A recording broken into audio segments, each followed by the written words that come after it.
Hi hello everyone welcome back to Xylem SSC. അപ്പോൾ ചെറിയൊരു നോട്ടീസുമായിട്ട് ഇൻഫർമേഷനുമായിട്ടാണ് ഞാൻ ഇന്ന് വന്നിട്ടുള്ളത്. SSCക്ക് പ്രിപ്പയർ ചെയ്യുന്ന ഒരുവിധം എല്ലാവരും 20-നും 25-നും ഇടയിൽ പ്രായമുള്ള ഡിഗ്രി ക്വാളിഫിക്കേഷനുള്ള എല്ലാവരും അപ്ലൈ ചെയ്യുന്ന ഒരു പരീക്ഷയാണ് SSC CPO പരീക്ഷകൾ. അതായത് നമ്മുടെ സെൻട്രൽ പോലീസ് ഓർഗനൈസേഷൻ, നമ്മുടെ ഇന്ത്യയുടെ പാരാമിലിറ്ററി ഫോഴ്സുകളിൽ SI പോസ്റ്റിലേക്ക് ഡയറക്റ്റ്ലി എത്താൻ പറ്റുന്ന ഒരു പരീക്ഷയാണ് CPO പരീക്ഷ എന്ന് പറഞ്ഞു കഴിഞ്ഞാൽ. അതുപോലെ തന്നെ ഡൽഹിയിൽ സബ് ഇൻസ്പെക്ടർ ആവാൻ, ഡൽഹി പോലീസിൽ സബ് ഇൻസ്പെക്ടർ ആവാനും ഈ ഒരു പരീക്ഷ ത്രൂ നിങ്ങൾക്ക് പറ്റുന്നതാണ്.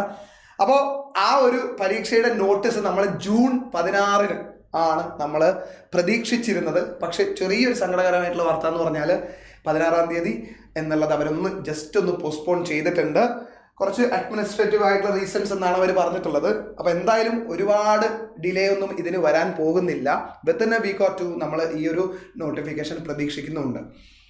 അപ്പോൾ എനിക്ക് പറയാനുള്ളത്, പ്രിപ്പറേഷൻ ആരംഭിച്ചിട്ടില്ലെങ്കിൽ ഉടൻ തന്നെ ആരംഭിക്കുക. ഒരുപാട് സമയമില്ല. ഒരുപാട് നോട്ടിഫിക്കേഷൻ ഡിലേ ആവാത്ത തന്നെ മറ്റൊരു കാര്യമെന്ന് പറഞ്ഞാൽ എക്സാം ഷെഡ്യൂൾ ചെയ്തിരിക്കുന്നത് 1 to 6 സെപ്റ്റംബർ എന്നുള്ള രീതിയിലാണ്. അതായത് സെപ്റ്റംബർ 1 മുതൽ 6-ാം തീയതി വരെ എന്നുള്ള രീതിയിലാണ് എക്സാംസ് ഷെഡ്യൂൾ ചെയ്തു വെച്ചിട്ടുള്ളത്. അപ്പോൾ ഒരുപാട് ഡിലേ ഒന്നും ഇതിനകത്ത് ഉണ്ടാവില്ല. ഈ ആഴ്ചയോ അല്ലെങ്കിൽ അടുത്ത ആഴ്ചയോ തന്നെ നമുക്ക് ഈ ഒരു നോട്ടിഫിക്കേഷൻ പ്രതീക്ഷിക്കാം എന്നുള്ളതാണ് മറ്റൊരു കാര്യം.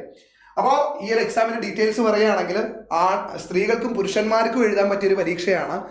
2024 നടത്തിയിട്ടുണ്ടായിരുന്നു SSC. അതിൽ cut off mark Tier 1 Tier 2 എന്നുള്ള രീതിയിൽ 2 tier അല്ലെങ്കിൽ 2 സ്റ്റേജസ് വരുന്ന ഒരു എക്സാമാണ് CPO പരീക്ഷ.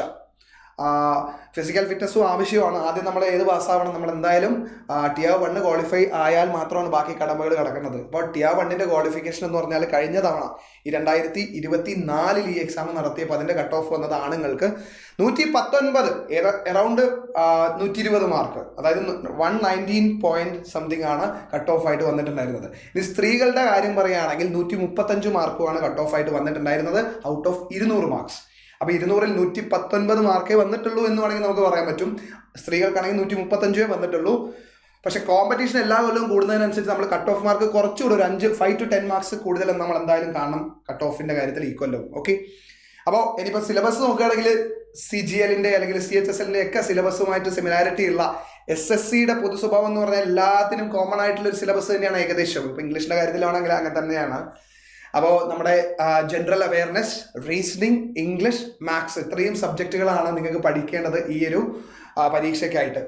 അപ്പോൾ ഇനിയും പഠിച്ച് തുടങ്ങിയിട്ടില്ലെങ്കിൽ ടെൻഷൻ അടിക്കൊന്നും വേണ്ട. ഇനിയിപ്പോൾ മറ്റൊരു കാര്യം എന്ന് പറഞ്ഞാൽ ഞാൻ എടുക്കുന്ന വിഷയം എൻ്റെ സ്വന്തം വിഷയമായിട്ടുള്ള ഇംഗ്ലീഷാണ് ഇതിൻ്റെ Tier 2 എക്സാംസിൽ എന്നുള്ളതാണ് ഏറ്റവും വലിയ പ്രത്യേകത. അതായത് ഇംഗ്ലീഷ് മാത്രമേ ഉള്ളൂ. 200 ചോദ്യങ്ങൾ, 200 മാർക്കാണ് ഇതിൻ്റെ മെയിൻസ് എക്സാമിന് നിങ്ങൾ പ്രതീക്ഷിക്കേണ്ടത് Tier 1 ക്വാളിഫൈ ചെയ്യുന്നതിലൂടെ. ഓക്കെ, അപ്പോൾ ഇനിയും പഠിച്ച് തുടങ്ങിയിട്ടില്ലെങ്കിൽ പ്രശ്നമൊന്നുമില്ല, ടെൻഷൻ ആവേണ്ട കാര്യമൊന്നുമില്ല. നമുക്ക് 2-2.5 മാസമാണ് നമ്മുടെ മുന്നിൽ ഇനി ഉള്ളത്, ആവറേജ് ആയിട്ട് നമുക്ക് കണക്കാക്കുന്ന സമയത്ത് അല്ലേ, 2 മാസം. ഓക്കെ, അങ്ങനെ പറയാം. ഇപ്പോൾ ജൂണായി, ജൂലൈ, ഓഗസ്റ്റ്, സെപ്റ്റംബർ എന്നുള്ള രീതിയിൽ അല്ലേ, ജൂലൈ, ഓഗസ്റ്റ്, സെപ്റ്റംബർ 2.5 മാസം എന്നുള്ളത് കൂട്ടാം നമുക്ക്. ഏകദേശം 3 മാസം ഇല്ല. അപ്പോൾ ഈ ഒരു പരീക്ഷയ്ക്കായിട്ട് നമ്മൾ പ്രിപ്പയർ ചെയ്യിക്കുന്നത് അതിനുള്ള ഒരു കോഴ്സാണ് നമ്മുടെ SSC CPO ചാമ്പ്യൻസ് ബാച്ച് എന്ന് പറയുന്ന ഓൾറെഡി ജസ്റ്റ് സ്റ്റാർട്ട് ചെയ്ത ബാച്ചാണ്. എന്ന് വെച്ചിട്ട് ക്ലാസ്സസ് ഒന്നും മിസ്സാവുന്നില്ല. നിങ്ങൾക്കുള്ള ക്ലാസ്സസ് അവിടെ ഓൾറെഡി എടുത്തിട്ടുള്ള ക്ലാസ് ആണെങ്കിൽ അവിടെ റെക്കോർഡ് ആയിട്ടുണ്ടാവും. ബാക്കിയുള്ള ലൈവ് ക്ലാസ്സസ് ഒക്കെ അറ്റൻഡ് ചെയ്യാൻ പറ്റുന്ന ഒരു റെഗുലർ ആയിട്ടുള്ള ബാച്ച് തന്നെയാണിത് കേട്ടോ. അപ്പോൾ സ്പീഡിൽ പോവുമോ, എനിക്ക് ബേസ് കിട്ടാതാവുമോ എന്നൊന്നും വിചാരിക്കേണ്ട ആവശ്യമൊന്നുമില്ല. ബേസ് മുതലേ എടുത്ത് സെറ്റാക്കി തരുന്ന ബാച്ച് തന്നെയാണ് ഈ ഒരു ബാച്ച്. ബാച്ചിൻ്റെ ഫീസ് വരുന്നത് 2,999 എന്നുള്ളതുമാണ് എന്നൊന്ന് ശ്രദ്ധിച്ചു വെച്ചേക്കുക കേട്ടോ. അപ്പോൾ കോൺടാക്ട് നമ്പറും കാര്യങ്ങളൊക്കെ ഇവിടെ ഞാൻ ആഡ് ചെയ്തിട്ടുണ്ട്. ഇതിലാണ് നിങ്ങൾ അഡ്മിഷൻ എടുക്കാൻ വേണ്ടി വിളിക്കേണ്ട ഒരു കോൺടാക്ട് നമ്പർ ഇതാണ്. അപ്പോൾ ഇനിയും ലേറ്റ് ആക്കാൻ സമയമില്ല. നമുക്ക് പ്രിപ്പയർ ചെയ്ത് അത്യാവശ്യം നന്നായിട്ട് പ്രിപ്പയർ ചെയ്യേണ്ട ടൈമാണ്. അപ്പോൾ എന്തായാലും നന്നായിട്ട് പ്രിപ്പയർ ചെയ്ത് തുടങ്ങാം.